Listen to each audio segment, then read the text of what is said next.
Inise an Litir Bheag, Sgeulachd míle ochcha sa hoch. Va mi a céinse gaibh mo Iain Stephen, fear-cluig an Inverness an san naoidheamh. Bhuinne don bheile.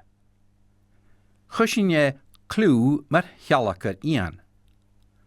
Vai a cumal Iain Bheag an a cage. Va an tían a garam agus vigán ile an taring huike. Va Iain a smearig stú stickach gécan feisceir a chéid agus van a cheán a dolan sásan. Chabán son a níche a bheith Iain gan glachcag, vai gan réich do gúne. Go trích vai a Sgeulachd feisc calla Inverness an tean dún ag crambal. Vai a glachcag vican an bríide nó linnets an sin. Vai a Sgeulachd an áte ile far an dúre lasrichan cuille nó goldfinches.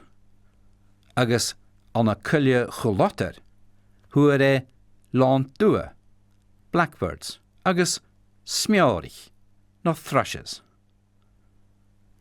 An sa chuntas a bheith mi a lévig mo Iain, vai a mui an a cuille chulatar turas. Vai kutje rí gríasicha an ro Sandy Garden mar enem.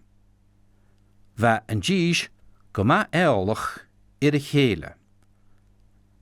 Éist ris na cheán, húst Iain. Hát a sin gásta nicht dú, fáca chuile. Black garden, leave the wood. Ricker an gástanach, ist ha a gra Iain na chluig, ha an peher a tían. John of the Bell, the forester is coming. Se an rut a ha eintjinach mun chárach sin gur an Gaelic a bheith. Ha sin a jeref a gain gur ro Gaelic ag an díis. Ha mi a tílig chun na céist an big Iain mar cluig a cadish na neachcan do bhaintear Inverness an san dá chánan. Chanelisam. Fa lakshe na ga ag Iain. Gúsánachte, snúsan, agus uisce bethe. Lá a bheith seo, vai a cúpar mar cluig agus vai visc.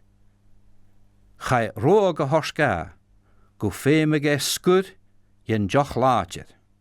Njá gun cailige a gríach. Fá sin amach, va Iain stúama sober.